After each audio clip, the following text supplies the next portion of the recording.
Hello students. आज के lecture में हम पढ़ रहे हैं मॉडर्न मोड्स ऑफ बिजनेसेस। ये है इसका पार्ट 2। इसमें हमारी कहानी शुरू होती है एप्लीकेशन ऑफ ई कॉमर्स से। फिर हम थोड़ा बहुत ट्रेंड्स के बारे में देखेंगे, ई टिकट, ई बैंकिंग, ई पोस्ट वगैरह देखेंगे। एंड फिर हम बहुत ही इंपॉर्टेंट टॉपिक पढ़ रहे होंगे which is outsourcing, one of the most important topics in your business studies.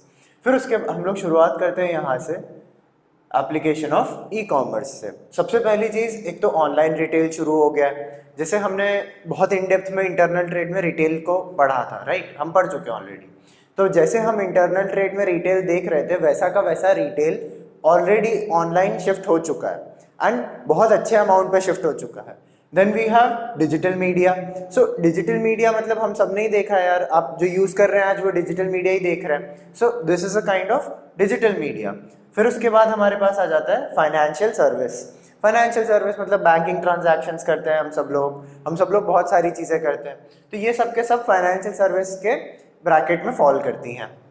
Then we have advertising. So advertising मतलब हम लोग इंस्टाग्राम चलाते हैं, वहाँ पर भी ऐड आ रहा है। आप यूट्यूब देख रहे होंगे, ये वीडियो देख रहे होंगे, इससे पहले भी शायद एक ऐड चला हो। तो बहुत सारी चीज़ें हम देख पाते हैं कि हर जगह एड्स है, हर जगह एड्स है। सो एडवर्टाइजिंग का तो बहुत ही बड़ा स्कोप है। फिर वी हैव कस्टमर इंटरेक्शन। सो आज के टाइम पे सारा का सारा कस्टमर इंटरेक्शन ऑनलाइन ही है। कहीं पे भी आप ऑफलाइन किसी ऑफिस के बाहर जाके चिल्ला नहीं रहे होते। So this is a one of the greatest parts. फिर उसके बाद आ जाते हैं हम लोग कुछ बैंकिंग सेक्टर के ट्रेंड्स के बारे में बात करते हैं। सबसे पहली चीज़ है टेली बैंकिंग। सो मतलब आप इस पर फ़ोन करके बोल सकते थे कि मुझे इस पर्सन के अकाउंट में जो भी डिटेल्स हैं उसकी, और मुझे मेरे पैसे इतने ट्रांसफ़र करने हैं, आप अपनी डिटेल्स देंगे तो वो आपको ट्रांसफ़र करके दे देंगे। तो ये एक टेली बैंकिंग का एक ज़रिया था। फिर उसके बाद आया था इंटरनेट बैंकिंग। इंटरनेट बैंकिंग तो आज भी यूज़ होता है, हम सब लोग यूज़ करते हैं, कभी ना कभी तो आपने देखा ही होगा, इनफैक्ट अपने पेरेंट्स को तो यूज़ करते हुए देखा ही होगा। फिर उसके बाद आ जाता है हमारा मोबाइल बैंकिंग। फ़ोन में ही आजकल तो सब कुछ हो जाता है, तो वैसे ही मोबाइल भी बैंक भी आपका सारा का सारा जितने भी उसके बोल सकते हैं फॉर्मेलिटीज़ हैं वो सब फ़ोन में ही कर देते हैं। So mobile banking. Then we have enhancing security measures. जैसे जैसे टेक्नोलॉजी राइज होती है वैसे वैसे स्कैम बहुत ज़्यादा बढ़ जाता है, क्योंकि एक नई चीज़ है, राइट, बहुत सारे लोगों ने ऑलरेडी देखा ही नहीं है बहुत टाइम से। सो बहुत लोगों के लिए नई है तो स्कैम करना बहुत आसान हो जाता है, इसलिए उसमें सिक्योरिटी बढ़ाई जाती है। जैसे OTPs आते हैं, फिर बहुत सारे बैंक्स तो आपको बोलते हैं कि एक OTP, फिर देन उनका खुद एक सेट पासवर्ड होता है। तो बहुत अच्छे सिक्योरिटी मेजर्स लिए जाते हैं, तो वो एनहांस करा जा रहा है एंड आज भी बढ़ ही रहा है, वो कम तो हो ही नहीं रहा। तो वो पार्ट हो जाता है। Then we have convenience. Okay sorry, E ticket पे आ जाते हैं हम लोग। सो ई टिकट्स हम सब ने बुक करें, सब मूवी देखने गए होंगे। मूवीज़ का हम पता है ऑनलाइन ही देख लेते हैं कि कितने बजे का शो है, क्या है। सो वो एक तो देखो एक्सेस टू इन्फॉर्मेशन, यही सबसे पहले पॉइंट ले लेते हैं, क्योंकि मैंने जैसे बोला हम ऑलरेडी फ़ोन में खोल के देख लेते हैं, तो हम हमारे पास इन्फॉर्मेशन का एक्सेस है, राइट, तभी तो हम देख रहे हैं। तो एक तो वो चीज़ हो जाती है। दूसरा कन्वीनियंस, आपने घर से देख लिया, ऑफिस से देख लिया, अपने स्कूल से देख लिया, तो कहीं से भी देख सकते हैं हम लोग, राइट। फिर उसके बाद इंस्टेंट कन्फर्मेशन, आपको तुरंत के तुरंत पता चल जाएगा कि भैया सीट है कि नहीं है, तुरंत के तुरंत पता चल जाएगा मेरी सीट बुक हो गई कि नहीं हो गई, तो वो इंस्टेंटली कंफर्म कर देते हैं। बहुत सारे पेमेंट ऑप्शंस देते हैं। मोबाइल एसेसिबिलिटी, मोबाइल से इसका मतलब ये नहीं जो आप फ़ोन यूज़ कर रहे हैं, मोबाइल मतलब मोबिलिटी वाला मोबाइल, जिसमें आप इधर उधर कहीं से भी एक्सेस कर सकते हैं। Then we have advertising and E advertising. इसका थोड़ा सा डिफरेंस है। सो सबसे पहले इसके एडवांटेजेस हैं, ये सब कुछ फीचर्स बोल लो, एडवांटेजेस बोल लो। सबसे पहली चीज़ तो टारगेटेड मार्केटिंग है ये। पता है फेसबुक बहुत कम बच्चों ने यूज़ किया होगा, बट इनफैक्ट फेसबुक एड्स जब चलते हैं या इंस्टाग्राम एड्स चलते हैं, तो उनमें ना एक फीचर होता है कि आप जैसे ये पूरी सिटी है, मैं फ्रेम से बाहर जा रहा हूँ तो इग्नोर कीजिए, ये सिटी है एंड सिटी में आपको जस्ट इतने से पार्ट में लेट्स से आपको एक अपना ऐड रन करना है, तो इतने से पार्ट में भी आप एक पर्टिकुलर ऐड रन कर सकते हैं। So it is also possible, तो ये बहुत अच्छी चीज़ हो जाती है। फिर उसके बाद वैरायटी ऑफ फॉर्मेट्स, हम वीडियो में भी देखते हैं एड्स, हम फोटोज़ में भी एड्स देखते हैं, तो बहुत सारे फॉर्मेट्स हैं, राइट। इंटरेक्टिव्स होते हैं क्योंकि आप कमेंट कर सकते हैं, आप लाइक कर सकते हैं, आप डिसलाइक कर सकते हैं, बहुत सारी आपके पास एक्शंस होते हैं। तो एक इंटरेक्टिव नेचर होता है। फिर कॉस्ट इफेक्टिव, अब बाहर आप बिलबोर्ड लगाने जाएंगे तो उसका पहले प्रिंटिंग कॉस्ट, फिर लगाने का कॉस्ट, फिर पर डे का उसका बोर्ड का रेंट होता है, वो रेंट का cost, it is a very costly thing, right. On the other hand इसमें क्या है, ये तो 500 रुपये का मार्केटिंग है, तो बहुत सस्ता हो जाता है, राइट। फिर वही रियल टाइम एनालिटिक्स, आप तुरंत खोल के देख सकते हैं कितने लोगों ने देखा, कितने लोगों ने पसंद किया, कितने लोगों ने डिसलाइक किया। फिर हम आ जाते हैं ई पोस्ट पे। सो ई पोस्ट एक इंटीग्रेशन था ईमेल के बीच में, इलेक्ट्रॉनिक मेल के बीच में एंड पोस्टल सर्विस के बीच में। हमारे इंडिया में आज भी इलेक्ट्रिसिटी नहीं है पूरे में, राइट। तो वो जो जहाँ पर इलेक्ट्रिसिटी नहीं है वहाँ पे आप कैसे सोच सकते हैं कि इंटरनेट पहुँच गया होगा, पॉसिबल ही नहीं है। तो उसके लिए पोस्टल सर्विस को आज भी हमें जिंदा रखना पड़ता है, हम हटा नहीं सकते पोस्टल सर्विस। तो पोस्टल सर्विस। सेकेंडली, आप कुछ फिजिकल चीज़ कैसे डिलीवर करेंगे, लेट्स से मुझे राखी भेजनी है, ठीक है, अब मेरी बहनें मुझे राखी भेज रही हैं, वो मैं कैसे ईमेल के थ्रू भेज दूँ, राइट, पॉसिबल ही नहीं है। तो इसलिए पोस्टल सर्विस तो हमें रखनी पड़ेगी, बट उनका integration is a good thing. तो काफ़ी सारे उन्होंने प्रोसेसेस इंटीग्रेट कर दिए। फिर उसके बाद एसेसिबिलिटी, मतलब आप देखिए अगर पॉसिबल है तो ईमेल के थ्रू भेज दीजिए, अगर नहीं पॉसिबल है और आपको फिजिकल कोई डॉक्यूमेंट ही सेंड करना है तो फिर आप पोस्ट के थ्रू सेंड करेंगे। सो एसेसिबिलिटी है।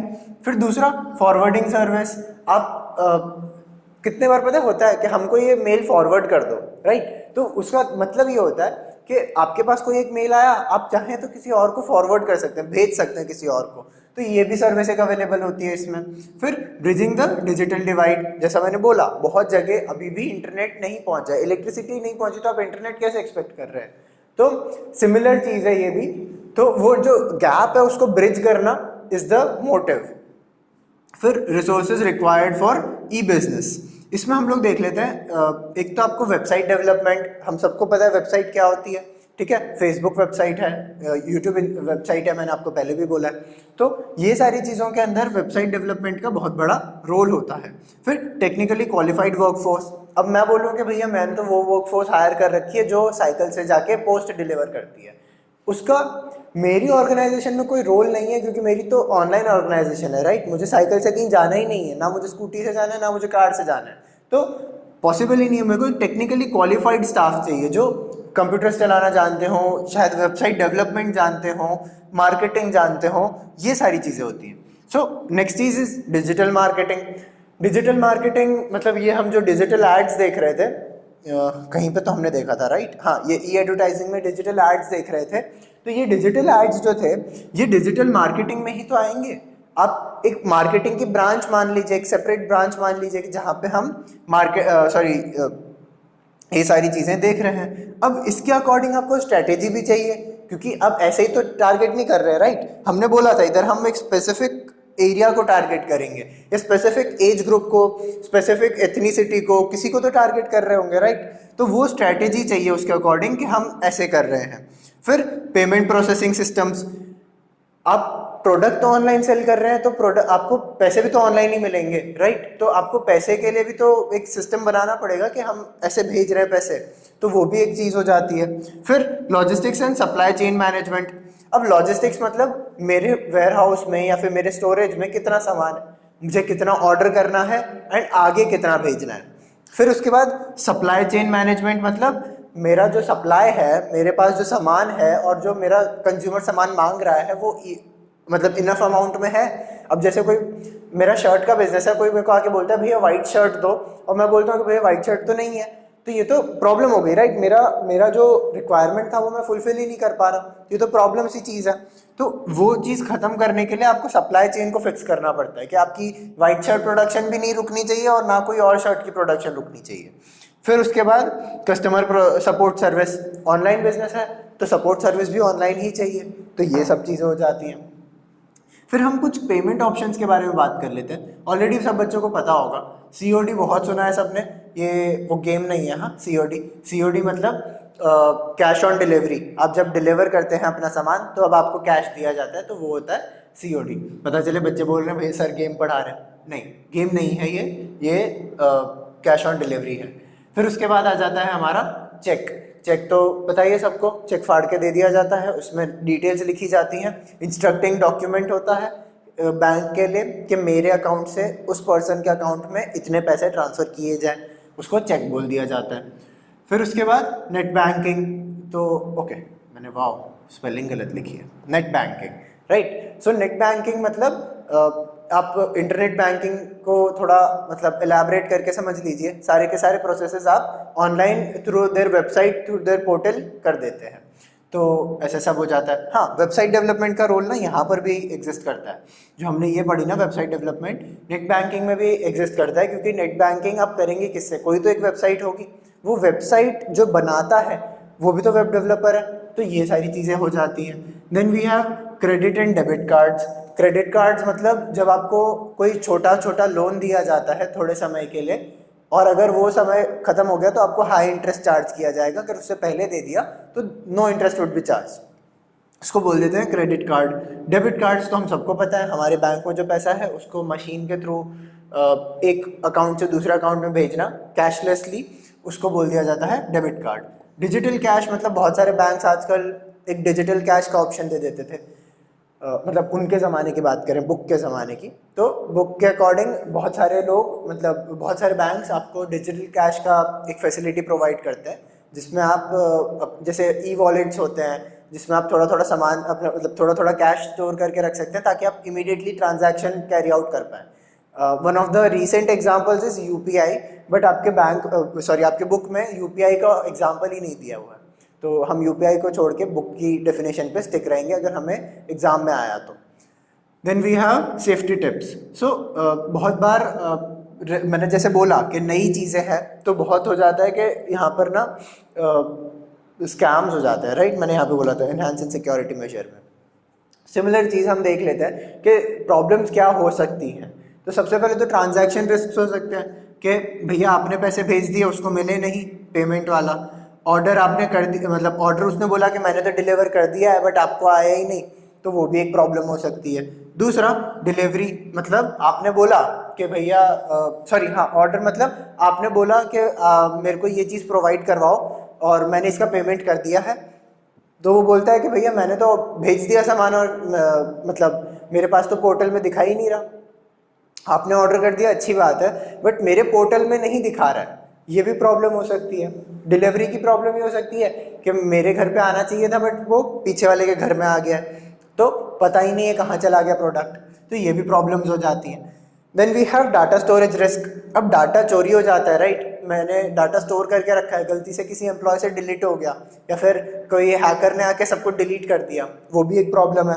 फिर रिस्क ऑफ इंटेलेक्चुअल प्रॉपर्टी, जैसे मैं ये वीडियोस बना रहा हूँ, राइट, कल को मेरा चैनल हैक हो जाए, ये सारे वीडियोस डिलीट हो जाए, ऐसे तो कोई नहीं करेगा बट स्टिल कल को मेरा चैनल अगर हैक हो जाता है, ये सब कुछ डिलीट हो जाता है, वो हो जाता है इंटेलेक्चुअल रिस्क। जो मैं बोल रहा हूँ कि इंटेलेक्चुअल प्रॉपर्टी है मेरी, राइट, मैंने कुछ बनाया, एक डिजिटली मैंने कुछ एक एसेट बनाया, वो मेरा चोरी हो जाए या फिर डिलीट हो जाए या फिर कुछ भी हो जाए, उसको रिस्क बोल दिया जाता है। फिर most important topic outsourcing. Outsourcing में दो चीज़ें हैं। आउटसोर्सिंग मतलब ऐसे समझिए कि कोई भी काम मैं अपने अपने खुद के एम्प्लॉयज़ को हायर ना करते हुए बाहर के किसी फर्म को बोल दूं कि भैया आप मेरा काम करवा दो, वो हो जाता है हमारा आउटसोर्सिंग। सो आउटसोर्सिंग में दो चीज़ें हैं, एक तो business process outsourcing and knowledge process outsourcing. Knowledge process outsourcing मतलब यूजुअली जो बहुत दिमाग वाले काम होता है ना, कि मतलब एक ही बार करना है बट बहुत दिमाग लगेगा उनमें, इसका बहुत अच्छा एग्जाम्पल है website development. Website development business एक ही बार करता है और बट बहुत टाइम लगता है एंड बहुत लोग चाहिए होते हैं और बहुत दिमाग चाहिए होता है, राइट। तो ये चीज़ें नॉलेज प्रोसेस आउटसोर्सिंग में आ जाते हैं। अब आप वेब डेवलपर्स हायर नहीं करते हैं, आप उनको जॉब नहीं देते हैं, आप बोलते हैं कि भैया आप मेरे लिए बना दो, बस बना दो, आप जॉब पे नहीं हो, मैं आपको अलग से पैसे दे दूंगा, आप बना दो। सो इसको बोल देते हैं नॉलेज प्रोसेस आउटसोर्सिंग। फिर बिजनेस प्रोसेस आउटसोर्सिंग मतलब आपने कोई रेगुलर टास्क जो आपका रिपीटेटिव टास्क है वो कहीं बाहर से आउटसोर्स करके रख दिया है, मतलब क्लीनिंग सर्विस हो गई, जैसे बहुत इसका एक्यूरेट एग्जांपल है क्लीनिंग सर्विस। बहुत सारे बिजनेसेस एक पर्टिकुलर एम्प्लॉय हायर नहीं करते, वो एक फर्म को बोलते हैं कि आपकी क्लीनिंग सर्विस है, ठीक है, आप एक पर्सन मुझे हर रोज भेज दो सुबह इस टाइम पे, वो मेरा ऑफिस पूरा साफ करके जाए। तो ये एक तरीका हो जाता है। फिर सिक्योरिटी बाहर से हायर करी जाती है, आपका खुद का सिक्योरिटी गार्ड नहीं होता, कोई एक कंपनी होती है जो सिक्योरिटी गार्ड्स मतलब मैनेज करती है, सबको भेजती है इधर उधर, तो हम उसके पास जाते हैं और उनको बोलते हैं कि सर हमको इतनी सिक्योरिटी चाहिए, इतने गेट्स हैं, ये प्रॉपर्टी है, इसको प्रोटेक्ट करना है। तो वो लोग उस अकॉर्डिंग सिक्योरिटी गार्ड्स भेजते हैं, राइट। फिर ये सारी चीज़ें हो गई। तो फिर उसके बाद हम लोग देख लेते हैं इसके फ़ायदे क्या है एंड इसके नुकसान क्या है, merits and limitations. So merits में हम लोग शुरुआत करते हैं, फोकस ऑन कोर कॉम्पिटेंस। जैसे आपका बिजनेस है ई कॉमर्स का, बट आप ई कॉमर्स छोड़ के वेबसाइट डेवलपमेंट में लगे हुए हैं, doesn't make any sense, right. तो आपका काम क्या है मेजरली? आपका काम है लॉजिस्टिक्स, चेन मैनेजमेंट, आपका काम है मार्केटिंग देखना, आपका काम है कि लोगों को पता चले कि आप क्या बेच रहे हैं, राइट, सॉरी। तो ये सारी चीज़ें होती हैं, ये सारी चीज़ों में आपको फुल फोकस के साथ आपको वहाँ पे ध्यान रखना होता है, राइट। सो कोर कॉम्पिटेंस जो आपकी है, मतलब जो आपका कोर काम है उस पर ध्यान रख सकते हैं, रादर देन कोई फालतू का काम जो आपके मतलब का नहीं है, जो एक ही बार करना है आपको। तो वो चीज़ों में हम लोग ध्यान ना रखते हुए आउटसोर्स करवा देते हैं। फिर उसके बाद रिसोर्स ऑप्टिमाइजेशन, जिसका काम जिसको भावे, वही वाली कहानी हो गई कि भैया आप अगर अपना काम करेंगे तो रिसोर्स अच्छे से यूटिलाइज होगा। अगर किसी का आपको वो काम नहीं आता है और आप किसी एक्सपर्ट को हायर करते हैं, वो करेगा तो वो भी अच्छे से कर लेगा। तो ये हो जाता है रिसोर्स ऑप्टिमाइजेशन। फिर SS2 एक्सपर्टीज, मतलब आप, मैंने वही बोला कि जिसको काम आता है उसको दोगे तो रिसोर्स कम जाएंगे और आपके पास एक अच्छा, मतलब अच्छा आउटपुट निकलेगा आपके पास। सो वो हो जाता है। Then we have business expansion. अब आपके पास ये एक्स्ट्रा काम है, आप नहीं पढ़ रहे तो आपके पास टाइम है, तो आप वो टाइम का क्या करेंगे, यूटिलाइज करेंगे एंड उसको बिजनेस एक्सपैंड करने में यूज करेंगे। Then we have knowledge sharing.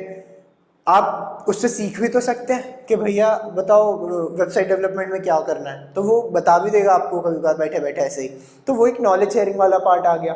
फिर उसके बाद हम देख लेते हैं कुछ लिमिटेशंस। एक तो लेबर यूनियन अपोजिशन, अगर ये नहीं दिख रहा हो तो अपोजिशन है वो बेसिकली। सो अपोजिशन, सॉरी, हाँ, लेबर यूनियन मतलब अब जैसे आपने बोला कि मैं तो क्लीनिंग सर्विस हायर नहीं करूँगा, बट जो आपकी क्लीनिंग वर्क फोर्स है वो आपके पीछे पड़ जाएगा, सर ऐसे नहीं कर सकते, आप हमको निकाल ही नहीं सकते, हम तो काम करेंगे एंड जो आएगा उसको भगा देंगे। तो ये अपोजिशन हो गया, राइट। वो लोग काइंड ऑफ दंगे पे उतर आए, आइदर वायलेंट और आइदर नॉन वायलेंट, जो भी है, बट एक अपोजिशन क्रिएट हो सकता है लेबर्स का। एक तो ये, दूसरा कॉन्फिडेंशियलिटी रिस्क, आपने उसको काफ़ी सारी चीज़ें बता दी अपने बिजनेस के बारे में और फिर वो किसी और को भी तो बता सकता है, वो भी एक रिस्क हो गया। दूसरा लॉस ऑफ मैनेजेरियल कंट्रोल, आपका मैनेजमेंट चला जाता है, राइट। आप उस पर बिल्कुल ऐसे बैठ नहीं सकते उसके सर पे कि आप ये काम करी, तो वो भी एक प्रॉब्लम होती है। फिर डोमेस्टिक रिजेंटमेंट, आपके जो डेली के एम्प्लॉयज़ हैं उनको भी तो एक डर होगा कि आप, मतलब कल का आपका काम भी आउटसोर्स हो गया तो ये बिजनेस तो हमें भी निकाल देगा, तो वो भी एक वो होता है रिजेंटमेंट। मतलब वो लोग फिर आपसे थोड़ा चिड़े हुए से ही रहते हैं, मतलब ऐसा मान लो आप थोड़ा कि हमेशा से ही एक वो रहेगा कि हमको तो कभी भी निकाला जा सकता है, वो वाला पार्ट। तो एक वो रिजेंटमेंट रहता है। रिजेंटमेंट मतलब कुछ कटाश बोल लो या फिर ऐसा कुछ बोल लो हिंदी में, एग्जैक्ट वर्ड तो मुझे अभी याद नहीं आ रहा। तो it is like that kind of thing. यहाँ पे आपका पार्ट होता है ख़त्म, business modern modes of business का। अब हम लोग नेक्स्ट लेक्चर से नया टॉपिक पढ़ रहे होंगे। Thank you.